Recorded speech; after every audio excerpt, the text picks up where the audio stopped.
Summer turns to fall, which soon gives way to winter. The docks are pulled in, the boats are put away. The falling snow cools the water. The lakes begin to freeze. This is the end of the open water fishing season.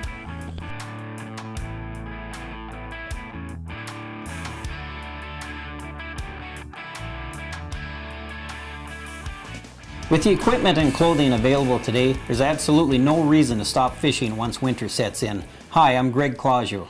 And I'm Terry Wickstrom, and whether you've been ice fishing for years or you're just now getting into it, you're going to find information in this video that will not only help you have more successful trips, but enjoy it more. You know, Greg, when we were kids growing up in Minnesota, ice fishing was a lot different than it is now. We had these big permanent huts, almost like houses, that when the ice got thick enough, we pulled out with trucks and set in one spot. I had a couple of them. They're a lot of fun, but you're sitting in one spot, and if there's no fish there, you're in trouble. You really were. You were limited to fishing that one spot and that one spot only, whether the fish were there or not. But you know, those permanent huts still do have a place, especially if you're fishing a species like rainbow trout. They kind of roam an area, so you can still get out and have a really successful, comfortable fishing experience in them. For traveling fish like that, they work great.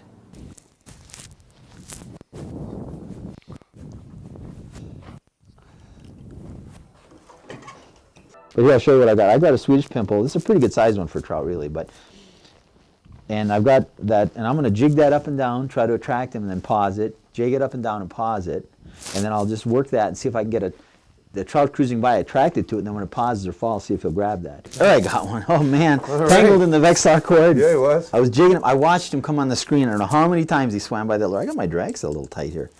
Let's see, this looks like a little better fish. You know, I haven't been ice fishing enough lately to tell you. It's okay. I don't think it's a monster, but I might have to help you reach down and land him because I'm on that Swedish pimple. Swedish pimple, and I saw him come in. I jigged him in. And I watched him, and he was on the screen a bunch of times. Oh, that's a nice fish. Oh yeah, it is a nice fish. Yeah. Oh. Watch your drag. You know, this light gear ice fishing. It's fun. Oh, it is. This happens to be 6 pound, but a lot of times I'll have 4 pound or 2 pound with those little jigs. And I tell you what, you got to play. I tell you what, you get to be a good fisherman. Yes, you do. You learn to play fish. You learn to use a jig. Especially, you've got the potential for an absolute hog in this lake. Oh, I know. I mean, you've got, this is a pretty nice fish here. If we can get once you get the head in the hole, you're in pretty good shape. But you got to get the head. Yeah, this fish will go 17 inches. Oh, okay. I think I can get him. Can you get him? I think so. I'll take him right by the hook. That's a nice fish. Oh, yeah. Yeah. Oh. That's a 17, 18-inch fish there, boy. That's a beautiful. Good job. You got your forceps. I'll hold him. You can take that. We'll get him back in the water. Swedish pimple with a waxworm. I jigged it, and he came on the screen, and he swam away. And I jigged it, and I'll show you a little bit the action I was using just to show you I caught him. Get him back in the water. Beautiful, healthy lake down there. Oh, get in there. There he goes. There he goes. Good job. Well, let me show you how we caught that. I'll get this up here. You called him all the way in today, Yeah. watching him on the Vexar. That's exactly what I did. Now, that's a fish I wouldn't have caught without electronics. Yeah. So what he did was he came in I jigged this up and down real fast and let it flutter until he came on the screen. And once I saw him on the screen, I stopped and I paused, and he swam away, and I jigged it, and he came back, and he wouldn't hit it while I was jigging it, and I stopped. Then the last time he came in, I took the rod and I just shook it lightly like this and started raising it. And he saw that getting away slowly. He came and just boom, popped it. Now that's a fish you wouldn't catch with electronics. Exactly true. You know, even though big shelters still have a place in ice fishing, the modern day ice fisherman has really learned that mobility is every bit as important on frozen water as it is on the open water. You have to be mobile. You can't be anchored down with a big shack. Yeah, you wouldn't take your boat, put it in one spot on the lake, and fish there all day if you didn't catch fish. And the innovations in modern day shelters have really given the same mobility to the ice fisherman that the person in the boat has. You got to be able to move around. Hey, you know, those of you that have watched my show or attended my seminars on ice fishing, you hear me stress over and over mobility. And a mobility a lot of times is taking one of these fish trap shelters and walking along the ice, being able to go quickly from hole to hole. But you know, mobility comes into play in other aspects too. Like here we've got a setup. Sometimes mobility is being able to drive 50 miles to the lake with this trailer. When you get there, put the skis on the trailer, take the trailer right out on the ice, and maybe go another If you're in these Minnesota and Canadian lakes or South Dakota, maybe go another 40, 50 miles, 20 miles, 10 miles out on the ice pulling this whole setup. So here we got mobility. You've got a trailer. It could be full of your gear. Put the skis on it, hook the trailer, unhook it from your truck, your Suburban, your Blazer, hook it up to your snowmobile, put the skis on, take off across the ice, pull it with your snowmobile or your ATV. If it's hard ice, like you get up Minnesota and Canada, you might pull the whole rig with your Suburban right out onto the lake. If you're out fishing by yourself, take a fish trap, one hut, your auger, snowmobile, take off. Now when you get there, I can still move quickly with my fish trap from hole to hole in this area. When I want to go across the lake a couple miles, I throw it up here, put it on the snowmobile, and away I go. So remember, the two keys to catching fish on the ice are always going to be mobility and sonar. Those two things are going to, if not double, triple the amount of fish you catch. So remember, be mobile, get out and enjoy ice fishing. You know, we're going to go in those nice wood sheds that you have here to rent out to people. But I want to show you these ice fishing shelters made by Fish Tribe. Just see what you think of them. Boy, You know, these are nice. And we'll just give you an idea. I mean, there's lots of ways to ice fish. And if you don't want to buy a shed, you come up here and you can rent these beautiful sheds from him and be in comfort. But if you want to move around and go to different lakes and be comfort, come on, sit down. I'll show you what we got here. Sit right there. Sit on the other side. And what I've done, I just drilled one hole right now just to show you. I've got my Vexlar in it. I can slide this around. It's a sled. It pulls around really easy. Holds all your gear and All my stuff gear sits right there? back in here. My heater's there. I can put my Vexlar back there. My ice auger's in there. I sit back here. Nice unit. Got my depth finder right there. Yeah. Sit down. We'll be fishing, and I can be down here and set my gloves and stuff down, keep everything dry. And I didn't clean this hole out, so we get that spoon through. Now, if you watch when that goes down, we'll actually see my spoon on that Vexlar. But we have to turn it up just a little bit. There, see that red mark there? Sure. See my spoon jigging? Yep. Now we can go out here fishing, and if it gets cold, all we do is this. Just grab whatever one side of it, pop it over, and we're in shelter. Boy, this is nice. Heater sets right there. Nice. But now we get ready to move somewhere. We flip this down. We're ready to move. Wheel my rod up. Put everything right Pick behind the sonar you here. up in here. Stick this in here, like this. Set that there. Now there's a tow rope right here. You can pull this with a snowmobile, but in nice conditions like this, I'm ready to move to another spot in the lake, just like this, Absolutely. like that. These are great units. I'd have a little bit more trouble than that with the big sand. You know, while the modern day shelters have given the ice fishermen the same mobility virtually as somebody in a boat, sometimes mobility can be just as simple as what you can carry with you. Well, like at first ice, you have to travel light. Many times I'll just take a bucket, my Vexlar, and a couple fishing rods, and off I go. And maybe not even an ice auger, maybe just a chisel to cut a hole in the ice. Exactly, and use it for safety as well. First ice fishing, you got to have good ice, and basically the best tools to take out there is a chisel. There's no need for an auger, even a hand auger. You got to make sure you got good ice. Every step that I go, I usually run it down like that. Just put a few extra fish on the ice there, you know. You got one, huh? Finally caught one. Fighting pretty good. Oh, yeah. Come on, that was a nice crappie. You bet. That's a dandy. This is what it's all about.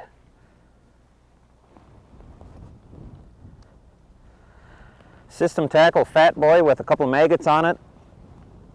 And this fat boy will be having crappies tonight to eat.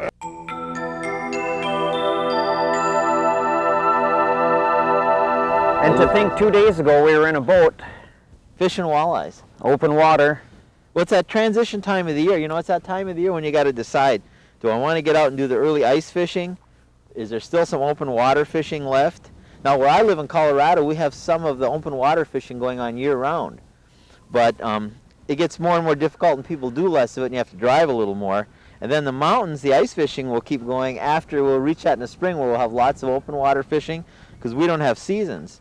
Now here in Minnesota, once it starts to freeze, you get less and less options. It's either ice or open water.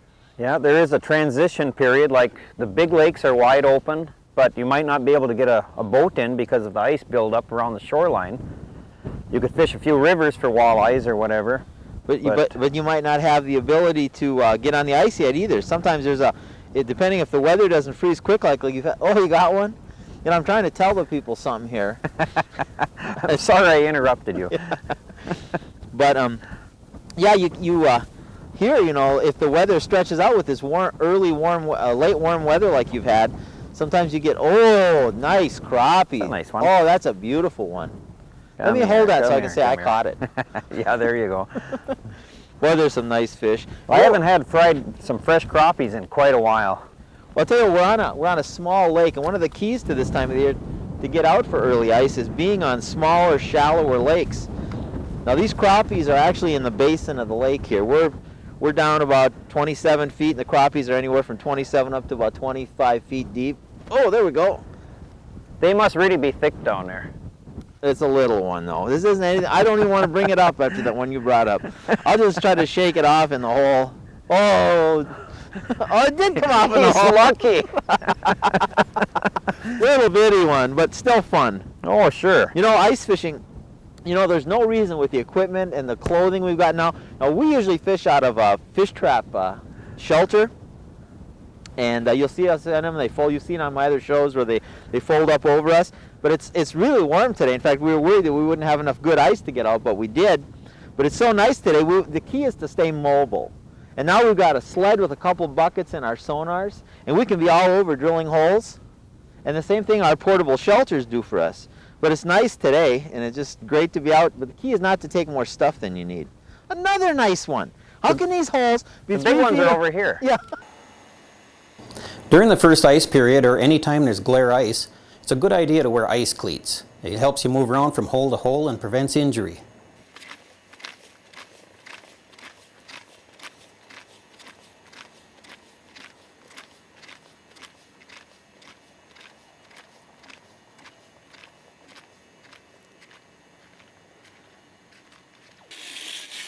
You know, Greg, as we talk about mobility, how you drill a hole in the ice can be just as important to your mobility as your shelter, your sled, or the stuff you carry to get around. If it's difficult to drill a hole in the ice, you tend not to move because you know it's going to be a lot of work to drill the next hole. At the same time, if you carry more equipment with you, like a power auger, and you don't need it, that extra weight keeps you from moving around. That'll slow you down. First ice, when it's easy to get around, I'll use a 6-inch hand auger, and it's light and I can move around at ease, drill a lot of holes. You can drill a hole almost as quickly with a hand auger through thin ice, sometimes more quickly than a power auger, and you don't have all the weight to carry around. Yeah, it makes it easy. You know, Terry, as the ice thickens, you must use a power auger.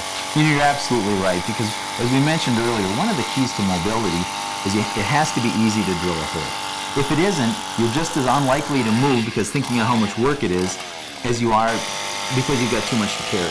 And make sure and keep those blades sharp. Keep them protected. No matter what kind of an auger you're using, sharp blades are a must. We know, Greg, we've talked to this point about shelters, mobility, and even the type of auger you use. But if there's one factor that has been the key to our success in ice fishing, I think we'd both agree it's been the use of electronics. Absolutely. When I first got into that, it just turned my game around completely. You know, it's to the point where we don't even want to go ice fishing without them anymore. Oh no, I've driven down the road 30 miles and realized I left my Vexilar back home. Turn around, go back and get it. I just won't fish without it. Well, you know, and it isn't just seeing how deep you are, how deep the water is, which is critical. And by the way, you can tell a lot of times, you know, good ice, how deep you are just by putting the transducer on the ice, sometimes with a little water, and you can read right through the ice at least to get a depth. During good ice conditions, you can do that, and it's recommended. You can save a lot of time. Have somebody go ahead of you with, pour a little dollop of water here and there, and you can follow behind with a transducer and look, and you find fish and set up and fish. Yeah, right. You save a lot of time. You don't have to drill holes. But even when you can't do that, electronics themselves are so important, not only for seeing the fish and seeing what level they're at. A lot of times I've fished lake trout over 100 feet of water that were suspended 40 feet down, but also you get to see your lure in the presentation you're making and how the fish react to it. That's really the key. You'll see the attitude of the fish. Are they going to chase a bait, or are they just lazy? Are they standing there looking at it? You know, electronics are so important, and I think we've both come to realize that probably the flashers like the Vexilar are the very best for ice fishing. They are for me. Yeah, but if you can't afford a flasher, if you don't have one, if you already have a sonar on your boat, like a bottom line tournament unit, you can use that by setting it up on an ice box, the unit made by USL products, or you can buy one of the buddy units that Bottom Line makes. They're maybe not quite as good as a flasher, but they will give you a lot of the benefits, and at least you'll have sonar while you ice fish. Yeah, they're real handy.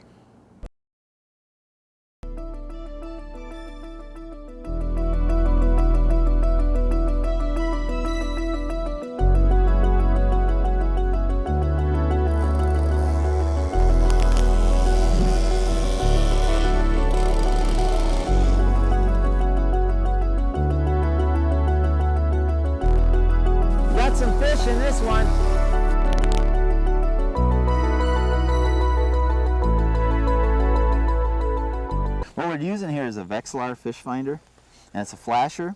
And this thick red band down here is the bottom, and it's on a double scale right now ×2, so it says almost 16, so we're about 32 feet deep. And you see that line going up and down there? That's my lure. Is that your lure there? Or move your, no, see that right there? That's a fish right there. Oh yeah. So I'm going to go up to that fish and see if we can catch him. But that one that goes up and down, when I jig my lure up and down, we can actually see it. Now that fish swam away.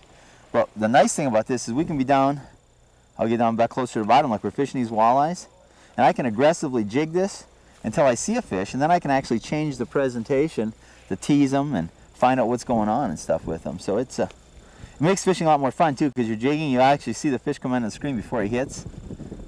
I'll guarantee that sonar will at least double the amount of fish a guy will catch ice fishing, because we're sitting right here now, we're jigging up and down, we know there's no fish here. Yeah. Now we have to keep fishing for a while to find out if there's fish or we don't have sonar. If we don't see a fish come onto the screen in the next few minutes, what we'll do is we'll just go move out and drill some more holes and try another spot. So you spend a lot less time in non-productive water, and you get to see your presentation, you know when you're down on bottom, you see the fish react to it, it makes you a better fisherman. Here's a good way to fish 2 rods. Put your Wickstrom or whatever electronic unit you have in the middle hole with your floating transducer, and you can read both outside holes. Well, Greg, we've covered shelters, mobility, and augers, but I think we'd both agree that of everything we've covered to this point, electronics is the very most important. You're right. Don't leave home without it. As we head off out fishing and start planning our trips, we've found over the years that one of the most important things you can do is keep a log of where you've been successful before.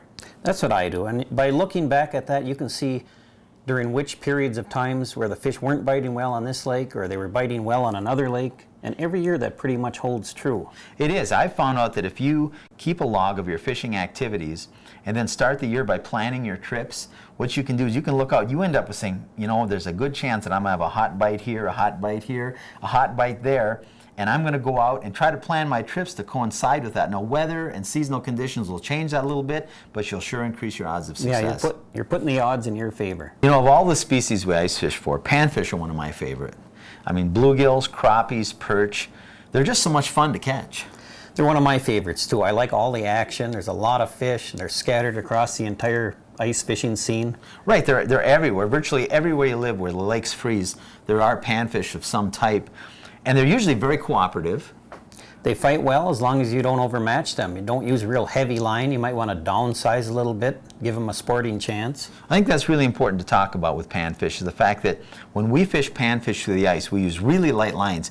4 pound, 2 pound, sometimes even 1 pound test line. Whatever it takes. Tiny, tiny little jigs are probably our favorite way to fish for them. And small plain hooks. Right, when we're fishing for panfish, my favorite way to fish for panfish is to take a little jig, like a Systems Tackle Fat Boy or a pounder. I put a few maggots on it, maybe a wax worm, depending on what bait's available where you live. Watch on my sonar as they're in there, lower the bait down, watch them react to it, call them in, jig them in. It's probably the most fun way to fish for them. That's my favorite technique. Really is. It's really one of my favorite ways to ice fish too, because the action is just steady. I mean, when you get into a school of crappies or perch or bluegills, you may not be catching 10-pound fish, but you're catching one right after another. It's fun to drop that jig down there. You can see it on the Wickstrom. See the jig going down, and the fish rising up to get it. Oh, it really is. It's like watching a video game almost. Oh, it is. It's just a good time, and they're one of my favorite experiences. But besides the jigs, the little jigs, the jigging action, watching on the sonar, there's a lot of other ways to fish for panfish. Spoons are one, like the small Swedish pimples. Some of the swimming jigs, you jig it up and down, like with the small jigging wraps. Yeah, they work great. Another way to fish for panfish that's really effective, and it may be the easiest way to catch them for the beginner, and we all grew up watching a little red and white bobber. I mean, how many of us didn't fish for bluegills or something growing up watching that? The same type of presentation is really effective through the ice. And there's something special about watching that bobber go down.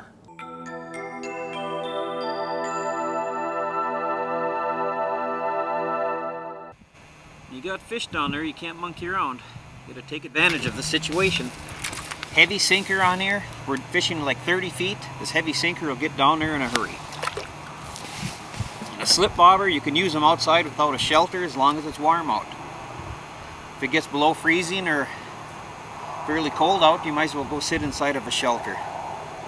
This system works excellent then. But for first ice, late ice, and that's what this is, late ice. We've only got a couple more weeks. It's starting to get honeycombed. And when you set the hook with a slip bobber, you notice I kind of pull up on it, and I'm real cautious not to make this knot slide down the line, because then I have to reset my depth. This little bobber stop right here, this is the key. When I set the hook with this thing, I'll lift it up like this, and then I'll make sure and reel it up, get that in here, then you're okay. But if you start reeling this knot up against here on a nice fish, it keeps sliding down the line, then you have to reset it, and that's just wasted time. There we go. Ooh, feels like another nice one.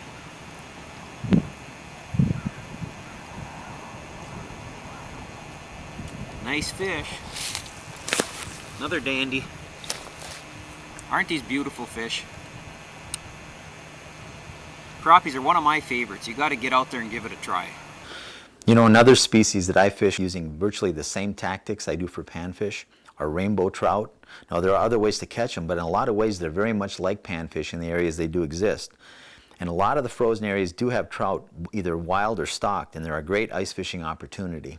He's been getting tons of bites on salmon eggs, and I had wax worms on my still rod. So I'm taking these new Berkeley Park Sparkle Power Nuggets. This one's called Wildfire, and I'm going to put that on. It's kind of it's got a reddish color like a salmon egg, but it's going to bleed scent into the water. Might be a little more attractive presentation for the way these fish are biting. And I'm going to mold it right around this little jig, and this jig is just really going to just supply the weight to get it down there. And it's going to just make a nice little ball of bait, and we'll let those fish eat this. Bigger. That's a pretty one. Yeah? Yeah. Well, jigs usually work pretty well up here with a mealworm on them, but sometimes these fish are notoriously light biters. And a way to get around that is this little rig here. Got a split shot down at the bottom, so the weight's down at the bottom. Right, and it's real small. There's not much weight to it. And then you have two dropper lines up above it. After you've checked your bottoms, you know exactly where you can set this on. And we've got two little salmon egg hooks here. And then I have this little cork. And what I'm going to do with this little cork is once this is set on the bottom, is it slides onto the line, and it's just enough to hold the line up. It's not enough to hold the weight up. Right. But just enough to hold the line up, and you set this so the water is just above it. That way it doesn't freeze in. Then when this sinks down, which means the fish is on it, or sometimes and it could you set even the come hook, up if a fish lifted it. it'll pop off. Right, so what you've got there is those fish are biting so light you don't want them to feel the cork or the weight. Right. So you got these, the bottom, this is to hold it in place and hold that cork just under the water. Then these two dropper lines are a couple feet off bottom, just hanging there. They can pick it up on this dropper line without really feeling anything, and you'll notice the bite before they swim away. And that gives you one presentation, a set presentation for them. Usually if I have two holes, I'll set one of those here and then I'll jig in the other hole with a mealworm. Like that, see? Okay, reel him up. Keep the pole over the hole. Whoa, he's fighting. Okay, easy, it might be a big one. Okay. Is he fighting good? All right.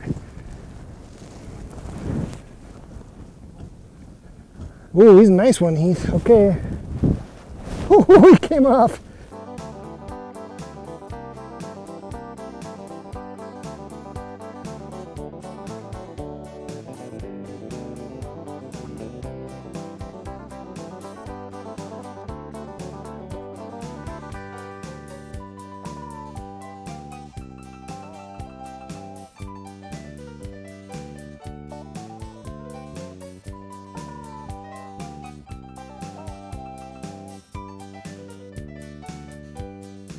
You know, there's one species that probably rivals the panfish for taste, and that's the walleye. It's also probably one of the most popular fish in North America. It's one of my favorites. It's wherever, especially in the northern part of the country where people ice fish, it's probably the one that people relish pursuing the most. And during the winter months, it's a great time to get a real big fish. It really is, but sometimes they can be difficult to catch. Oh, they can be very hard. In my neck of the woods, most of the better walleye fishing takes place during the twilight periods. Sometimes the early morning and late evening into dark is the only time you can catch walleyes. Now they are available through different types of angling. A really popular presentation that a lot of people use and are very successful with is a jig and minnow. And you've done real well with a jigging spoon. Out west, that's one of the most popular presentations. Well, one of the guys fishing with me today is Pat O'Grady. Pat, it's a pleasure to meet you this Nice trip. to meet you. And Pat's you designed and invented this lure, is that right? Or? Yes, it's a shad imitation. We caught some fish up here earlier this fall from the boat, and they were spitting up shad this exact size and color. A friend of mine, I've made spoons similar to this in the past. A friend of mine told me to make up some for him. I made some up for him, and he came up the next week and just absolutely killed the fish on it. And since we've been fishing with it up here for about the past month, there's probably been between 500 and 1,000 fish caught on it. Well, it's a unique, if you can get over here we can see it. You've got there's some unique things about this spoon. One of course, the flat flutter shape, and we'll give you some more close-ups later. But also, it's got two hooks on it, which is not typical for spoons. One up at the top, one down lower. Yes. And then you've got a clicker system. Tell us a little bit about the ideas behind that. Well, the clicker system is a couple of beads with a brass bell weight in between them on a little, about 2-inch, 2.5-inch wire. And the technique for fishing this is a ripping style jigging motion, and the beads really click and bang, and it seems like it's really helping the fish to find it. Yeah, it's really good. Well, okay, let's get in there and see. I'm using a little different spoon. Now, you've actually been out fishing me with this spoon. I'm using a flea fly spoon, which is a little different. Same concept as far as dyeing bait fish, but that's a little unique design. Let's see if we can get some going here. And one of the keys is to keep moving and find the fish. I mean, it's not uncommon to have to drill 40, 50 holes in a day. Sometimes up to 100, you know. I mean, if it takes that to find fish, that's what you do. I see the bites turning on a little bit again, so the guys are getting a few, so that's pretty good. Yeah? I think it's already been a great day. Yeah, Jake's just caught another one, and I think that what we're going to find here is through the day we're going to have a few slow spots, but we're going to get waves of them coming through. Oh, there's one right there. All right, way to go. Any size? About like the other? About a 14, 15, a double. Double. All right. I tell you what, this is so much fun. All right. God, I just tell you what. And people sit in the house in the winter time instead of coming out and enjoying something like this. Oh, I know. You know, ice fishing is just a thing get bigger. A little bit nicer. Typical. The guests always get better fish than me. I mean, just nice eating size walleyes. Way to go. Fabulous fish. Hey, PK spoon, Yes. Glendale Reservoir, nice weather, good people, and lots of fish. What more could be better than this? This is just tremendous. Well, you know, these reservoirs in Wyoming and Montana can be such incredible walleye fishing in the wintertime. I mean, we've caught just numbers of fish. Let me tell you exactly what we're doing and give you a few tips on how to do this. One of the first things is we had a group of 6 guys come out right away this morning. We probably drilled 20 or 30 holes before we ever started fishing. We had an area that we had determined by looking at a topographical map that we thought would hold fish, and also from experience in talking to people that fish the lake. So we came out and drilled a lot of holes in that area, and then a couple of the guys went off in an area a little further away, and we started fishing. Well, the guys in the area that were down a little bit started getting fish right away, so we all moved and drilled a bunch of holes there. We probably caught a couple dozen walleyes within the first half hour of fishing, but only because we drilled those holes and kept searching until we caught fish. One of the keys is, if you're not catching fish, you got to keep moving and looking for them. Then what we're doing is we're just fishing spoons. We're taking a couple different styles of jigging spoons, and we're just putting them down there. And one of the keys is the presentation. We're not using any bait or anything, but the key is you've got to track the fish in and then trigger a strike. So what we do is we aggressively jig these up and let them flutter down, aggressively jig them up and let them flutter down. Then we may pause and do some gentle jigging and pause. The bites will almost always come while it's either falling or paused. One of the things you have to watch, now we're going to let this, we're in about 50 feet of water here. We've been catching these fish from 30 feet to 50 feet deep. When we let this down, that spoon is actually fluttering down like a dying bait fish while it's going down the hole. A lot of times some of the fish we catch come on the very first time we lift the rod. The fish actually grab it while it's falling down. So after we get down to bottom here, like I said, we're in about 50 feet. Another thing about spoons is they get down fairly quickly because they're heavy, so it doesn't take a long time to get them down. Now I'm on bottom. I take and I test right away to make sure I don't have a fish on there. Then I determine the bottom, and I take the jig and I lift it up just a few inches off bottom. Now I want to aggressively lift it and let it go back down, and aggressively lift it and let it go back down.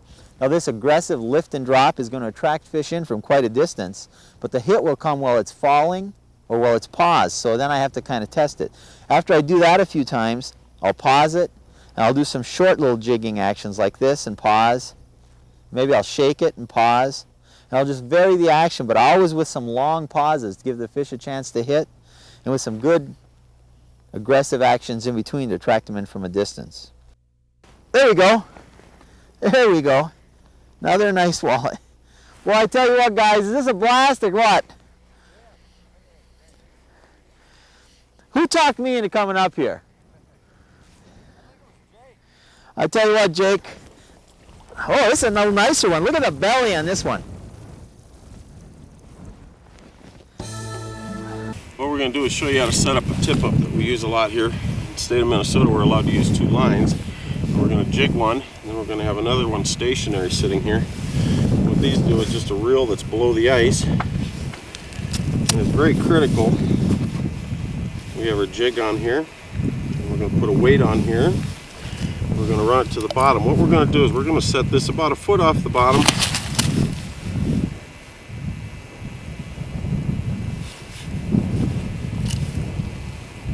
That's where the fish are about coming through.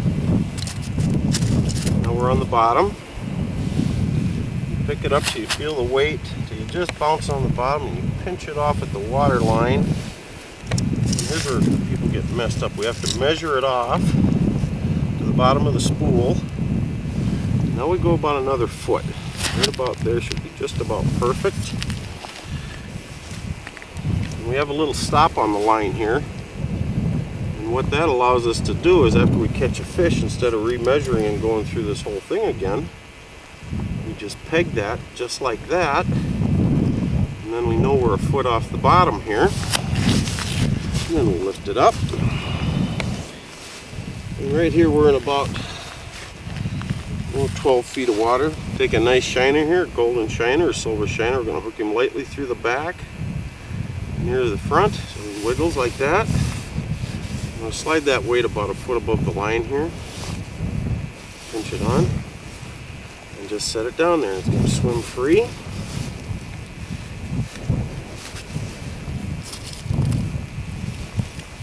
Now what we do, the spool here, and we wind that line up to the stop. Now we know it's set about a foot off the bottom. We set this down in the hole carefully, center it. Just like that, and we're set. That's all there is to it. When we get a bite, the flag will pop up and we go come get it. Okay folks, this is something that most people see when they think ice fishing is just a stick and string. These work real well. We're going to set one of these out too. The only thing with these is they don't feed line out like a tip-up does. Well, with walleyes, they usually don't take the line very far, so you usually set these fairly close to where you're going to be standing and jigging. And again, we set it up pretty much the same way here. We put our weight on, drop it down, we feed line out. Here we're in about 13 feet of water. It's about a foot deeper than where we set that tip up. We just set that out. We leave a little slack. Like that. Set that in the ice. And we pull up till we just feel the weight, the line's taut, and we measure right from the top of the water. And we take a bobber. And we're going to set this about a foot, roughly. A foot there. Pull it up.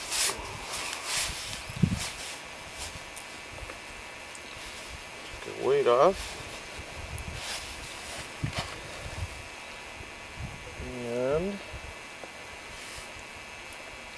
for this one, we're going to put on, we brought out 2 types of minnows because there's days and evenings when the walleyes, and like a lot of other fish, prefer one type of bait. So we put a shiner on the tip up, and we're going to put a fathead, which is a different type of minnow, a little smaller, hook it lightly through the back again, and drop it down.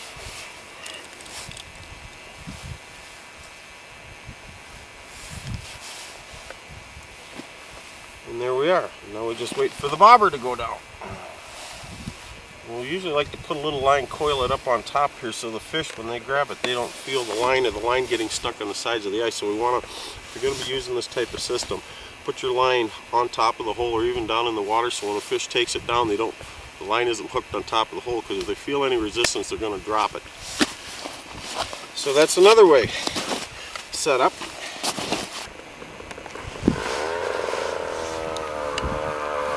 That one over there is 15, 15, 15, 12, 13.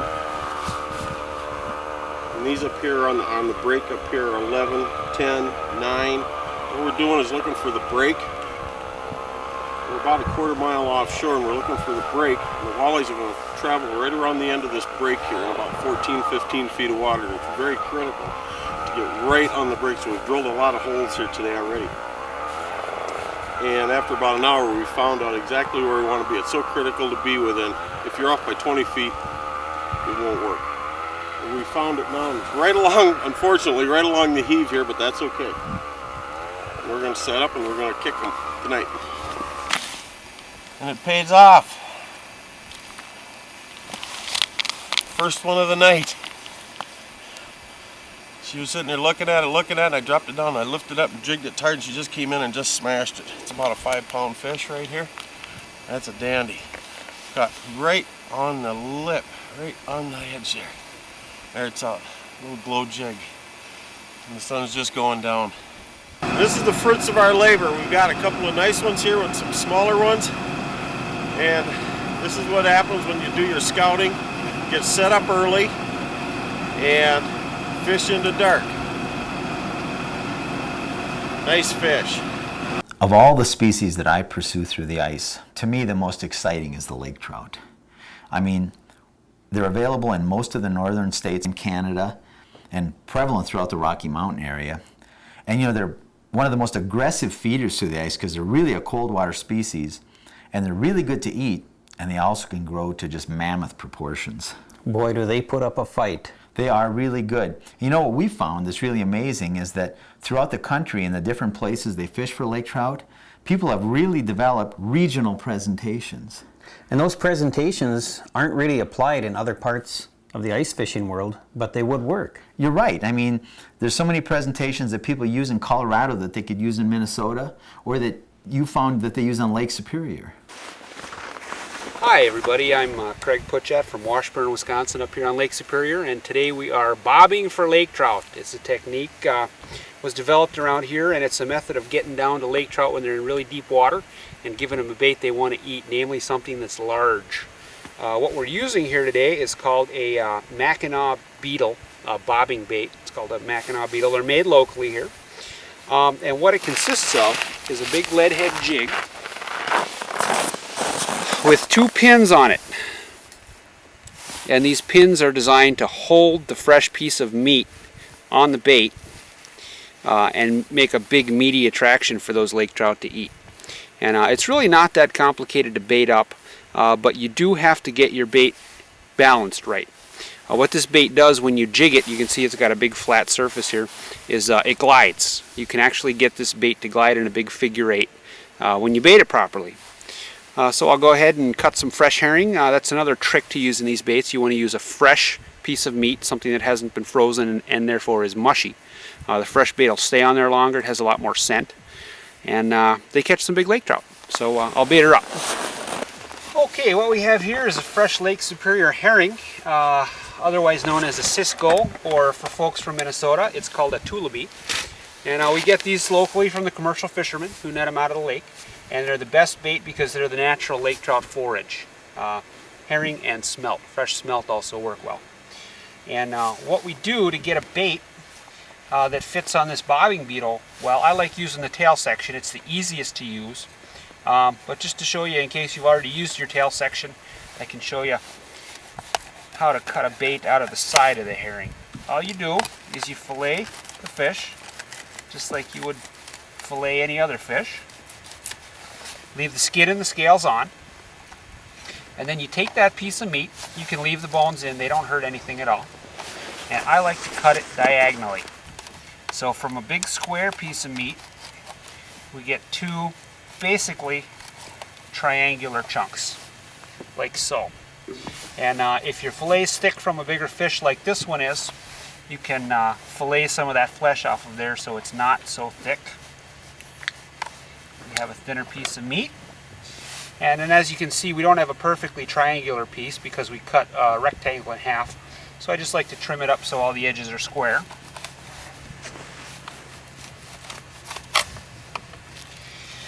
And we're ready to bait up our bait. We take our bobbing beetle, open the pins, and we pin it right through the skin and the scales. That way it's very tough and it's very hard for a trout to grab it and pull the meat off of it. Sometimes you have to work the pins up underneath the scales. And once the meat is on, you can close your pins, pull it down, and insert the hook through the meat. And there is a properly baited bobbing bait for lake trout. What I'll do then is I'll take the knife and I'll trim up any ragged edges to make it look clean, to make it fly right.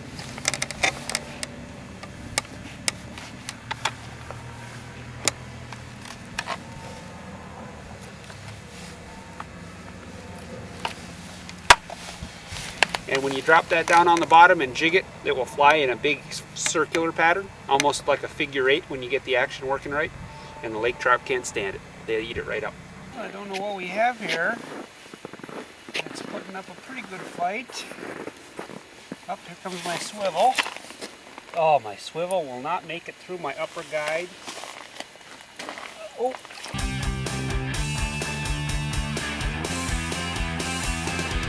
What I like to use out here on Lake Granby for lake trout through the ice is an active rod and a passive rod. The active rod is a spoon which I jig up and down off the bottom and then sometimes let lay on the bottom, and that imitates a dying bait fish. And that's very good for big fish when they're very aggressive in the morning. If I see fish come in and look at the spoon but kind of move away and are kind of shy from it or maybe not big enough to take it, I'll go to the passive lure. And this is a tube jig, 3 inches long. It's got a 1/2 ounce jig head and a little piece of sucker meat. You don't want to overbait the lure, you just want to give them a little bit of taste and smell.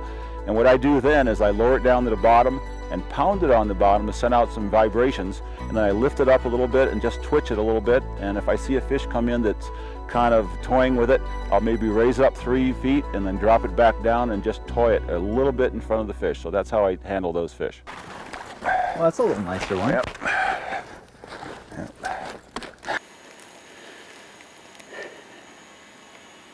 Where'd that come, right under the ice, Tim? Yeah, it was it came in about 30 feet down, and then it chased my jig up. I hooked it about 3-4 feet below the ice just. Nice fish. Yeah, that's a dandy. You know, lake trout are a lot of fun, but so is a big toothy critter like a northern pike. You know, it'd be hard for me to argue with you about that. Northern pike are one of the most exciting fish to pursue through the ice. They're available in most places where it freezes. They're very aggressive in cold water. And when you have that big toothy critter that's all teeth and muscle down that hole and you're fighting him trying to pull him up, it's quite an experience. You've got some certain ways you like to go after them. Well, there's lots of ways to catch northern pike. One of my favorites is to set out a string of tip-ups. Well, here we are setting out some tip-ups. This is late ice, and we've got the northern pike moving into the shallow bays to spawn. And we've got the tip-ups set up in a bottleneck area. So we'll have sort of a dragnet of sorts, stretched out all the way across, I suppose, about 200 yards. And we're allowed 2 tip-ups each. And there's 4 of us fishing, so we'll have 8 of them stretched out across this area.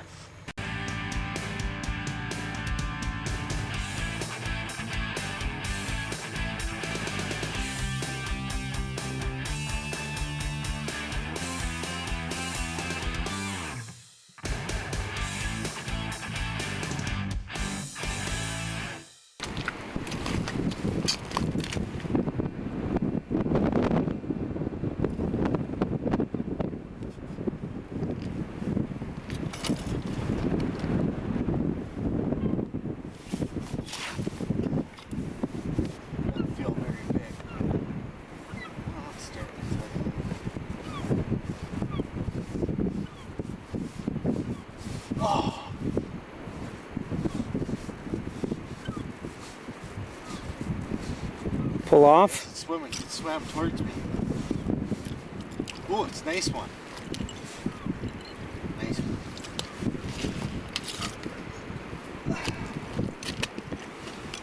A little bit nicer than before.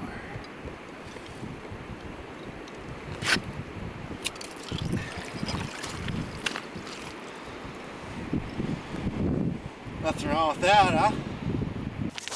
So you pull out quite a bit of line, Greg? Looks like it took out about 50 feet so far.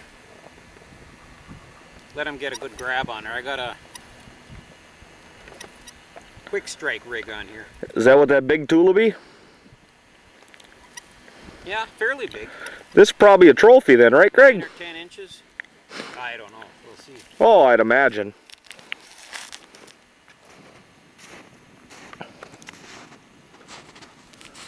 Got him?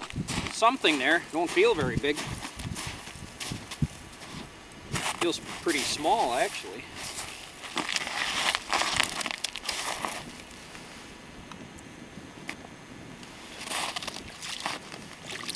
Oh, he's tugging. Oh. That camera doesn't have audio, does it? Yeah. It does? Mm-hmm.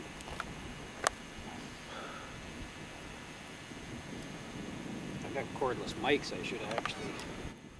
You got him right below the hole there? That's a nice fish. Can you get him now?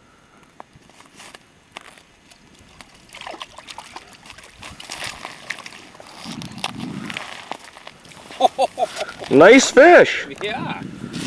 Boy, a dark one. You know, tip-ups are a great way to catch northern pike, but there are other methods, like jigging big bucktails. Stuck in the dang hole here. Any size? Want me to poke it? Let's see what we can do. Nice one. Okay, just push it. Let me, okay, yeah, you can push it. It's a nice one. There he goes. Get him?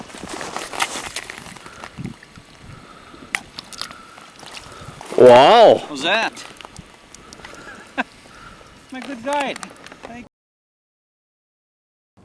Well, hope you've enjoyed this video. We covered and touched on a number of topics that could have been an entire video all on their own. But at least I hope we've given you a foundation to get you started in ice fishing, or if you're already an ice fisherman, we've given you some tips that'll help make your ice fishing experience more successful and more fun. And another thing, please be conservation minded and practice catch and release. Let a few big ones go. And if we've excited you and got some piqued your interest on some questions that we didn't cover in the video, please contact us on our website, fishtech.com. It's right here. And one of the many expert anglers in the Fish Tech Network will be glad to answer your questions.